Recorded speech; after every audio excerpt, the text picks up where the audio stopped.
नाशिकच्या कुंभमेळ्यावर यंदा सगळ्या जगाचं लक्ष आहे आणि याचबरोबर एका महत्त्वाच्या या कुंभमेळ्याकडे आणखी एका व्यक्तीचं लक्ष असणार आहे, ते म्हणजे सीसीटीव्ही कॅमेऱ्यांचं. जवळपास 348 कॅमेरे, सीसीटीव्ही कॅमेरे हे या संपूर्ण सिंहस्थ कुंभमेळ्यावर नजर ठेवून असणार आहेत. विप्रो या कंपनीने ही संपूर्ण यंत्रणा पोलीस यंत्रणेसोबत मिळून बनवलेली आहे, ज्यामध्ये 7 सेक्टर तयार करण्यात आलेले आहेत. दिंडोरी, मुंबई, त्र्यंबकेश्वर, पेठ, शाही मार्ग, धुळे, साधुग्राम एकत्र आहे. त्यात औरंगाबाद, पुणे आणि रेल्वे स्टेशन असे अनेक सेक्टर तयार केलेले आहेत. जवळपास 130 ते 140 कर्मचारी या संपूर्ण सीसीटीव्हीवर नजर ठेवून असतील, घटनाक्रमांवर नजर ठेवून असतील. याचबरोबर पोलीस प्रशासनाकडून जवळपास 30 ते 40 कर्मचारी हे रोज एका शिफ्टमध्ये काम करतील आणि तेही होणाऱ्या सगळ्या घटनांवर नजर ठेवून असणार आहेत. यावेळी ही व्यवस्था आहे आणि एक यावर्षीचा कुंभमेळा हा तांत्रिकदृष्ट्या अतिशय महत्त्वाचा समजला जातोय, परंतु याआधी अशी काही व्यवस्था नव्हती. आमचे सकाळचे प्रतिनिधी आपल्यासोबत आहेत, विनोद बेदरकर. या आधीचा त्यांचा काय अनुभव आहे? अशी कुठलीही यंत्रणा त्यावेळी नव्हती, परंतु प्रशासनानं मागच्या वर्षीचाही कुंभमेळा यशस्वी केला होता. तुमचा त्यावेळेचा अनुभव काय सांगतो आणि आत्ताची ही यंत्रणा त्याबद्दल काय सांगा? यावेळेस जरी गर्दी वाढली असली तरी कॅमेरे, सीसीटीव्ही कॅमेरेमुळे नेमकंपणाने काय कोणत्या स्पॉटवर होतं आहे हे कळणार आहे. यापूर्वी असं काही कळायचं तर उदाहरण जर सांगायचं झालं, 2 दिवसापूर्वी साधूंच्या वेशात दोघांनी चेन स्नॅचिंगचा प्रकार केलेला होता, तर तो तातडीने इथे लक्षात आला. त्या गाडीचे नंबर यांच्या लक्षात आले. अशी व्यवस्था मागच्या वेळेस कुठलीही नव्हती. तो महत्त्वाचा या ठिकाणी लाभ होणार आहे. आणि मनुष्यबळ शेवटी त्याच्यावर मर्यादा असता नेमकेपणाने कुठे गुन्हेगारी करतील हे करताना त्यांनी गेल्या कुंभमेळा कव्हर केलेले लोकांचे अनुभव घेतलेले आहे. एक क्राईम क्लॉक नावाचा प्रकार असतो, कोणत्या स्पॉटवर गुन्हे होतात, कोणत्या वेळेला होतात, त्या ठिकाणी नेमकेपणाने त्यांनी कॅमेरे केलेले आहे.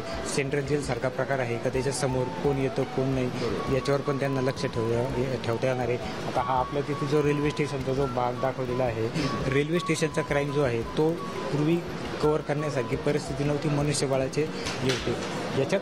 त्यामुळे आता ह्या सगळ्या गोष्टी नजरेच्या टप्प्यात येणार आहे आणि इथली जी व्यवस्था आहे इथून थेट त्या भागात त्यांना सूचना देऊन क्राईम कंट्रोलिंगसाठी पण त्याचा उपयोग होणार आहे. गर्दी ज्या ठिकाणी वाढली आहे इथूनच सूचना देऊन गर्दी कंट्रोलिंग करता येणार आहे. त्याच्यासाठी हा जास्त उपयोग होणार आहे नक्कीच. आणि ह्याचं अजून एक वैशिष्ट्य असं आहे का होल्डिंग एरियाच केलेले आहे. होल्डिंग एरियाची मागच्या वेळेस व्यवस्था नव्हती. होल्डिंग एरिया म्हणजे गर्दी जर वाढली तर ते लोक तिथेच थांबून ठेवायची, त्यांची व्यवस्था करणे ते या कॅमेऱ्यामुळेच शक्य होणार आहे. कारण गर्दी कुठं झाली आहे हे पहिल्यांदा तुम्हाला कॅमेरा सांगणार आहे. त्यामुळे तुम्हाला होल्डिंग एरिया ठरवणं मुख्य सगळ्यात महत्त्वाचं ह्या 1 कोटी लोकसंख्येच्या याच्यात जास्त सोयीचं होतं. म्हणजे इतर कुंभमेळ्यांप्रमाणे हा कुंभमेळा हायटेक होतोय असं म्हणता येईल. नक्कीच हायटेक होतो आहे. 1700 कॅमेरे. इथं मोबाईल यंत्रणा जरी बंद पडली तरी काहीही इथले व्यवस्था अडून राहणार नाही आहे. इतकी तत्पर इतक्या पुढच्या याच्यात गेलेली आहे. याच्यात रेडिओ फ्रिक्वेन्सीचा वापर आहे, याच्यात ध्वनी क्षेपणाचा वापर आहे, याच्यात थेट सीसीटीव्हीचा कॅमेरे आणि याच्याशिवाय वॉकी टॉकी आणि रेडिओ फ्रिक्वेन्सी ह्या पॅरलल यंत्रणा पण ते बसवणार आहे. त्याच्यामुळे तो जास्त हायटेक आहे निश्चित. याच कमांड आणि कंट्रोल रूम ही पहिल्यांदाच खरं तर इथल्या कर्मचाऱ्यांनाही बघायला मिळते, त्यामुळे सगळे उत्सुक आहेत आणि फोटो काढतोय प्रत्येक कर्मचारी पोलिसांचे. कारण अशा पद्धतीची हायटेक यंत्रणा ही नाशिक शहरानं पहिल्यांदाच बघितली आहे आणि येत्या सिंहस्थ कुंभमेळ्यामध्ये ही किती यशस्वी ठरतीये हे या संपूर्ण यंत्रणेच्या कामगिरीवर अवलंबून असेल. कमांड रूममध्ये आणखी एक वैशिष्ट्य असणारे कमांड रूमचं ते म्हणजे व्हिडिओ बरोबरच ऑडिओ देखील संपूर्ण शहरामध्ये तुम्हाला एका जागेवरून पोहोचवता येणार आहे. यासाठी जवळपास 1700च्या आसपास भोंगे हे शहरभरामध्ये लावण्यात आलेले आहेत आणि या संपूर्ण ही जी व्यवस्था आहे हे व्यवस्था बघणारे नाशिकचेच लोखंडे इलेक्ट्रिकल्स आहेत.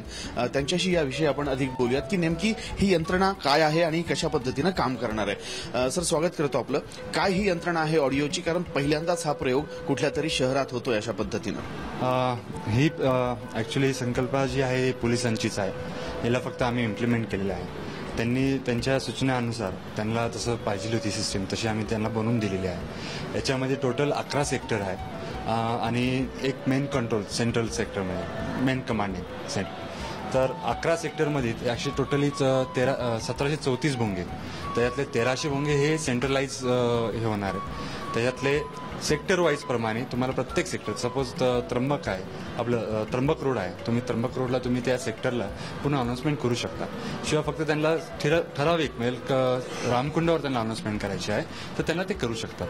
अशी ती सिस्टीम आहे सगळी.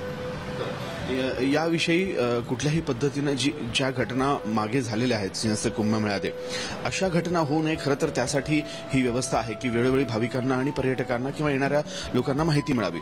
तर आतापर्यंत अशा कुठल्या सूचना दिल्यामुळं फायदा झालाय असा काही अनुभव? हो, भरपूरशे लोकांचा जो प्रतिसाद आहे तो आतापर्यंत खूप चांगला मिळाला आम्हाला. तसंच CP साहेबांनी आणि पोलीस ट्रॅफिक त्यांनी आम्हाला काही क्लिप्स दिल्या होत्या जे आम्ही ते प्ले वारंवार करत होतो.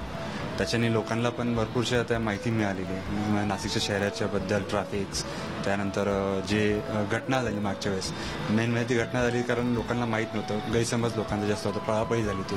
तर हे मूळ थांबवण्यासाठी तर त्यांनी ते अशा सीडीज पण केलेल्या आहेत, तर ते वारंवार ते आम्ही प्ले करणार. एक मोठी यंत्रणा यावेळी प्रशासनानं उभारली आहे ऑडिओ व्हिज्युअल कमांड सेंटरच्या रूपानं, ज्या अंतर्गत आणखी 4 सब सेंटर काम करणार आहेत. सिंहस्थांचा मेळा या विशेष कार्यक्रमात आज इथेच थांबतोय. सिंहस्थाविषयीच्या आणखी काही महत्वाच्या घडामोडी घेऊन मी पुन्हा भेटणार आहे. पाहत रहा सिंहस्थांचा मेळा. नमस्कार.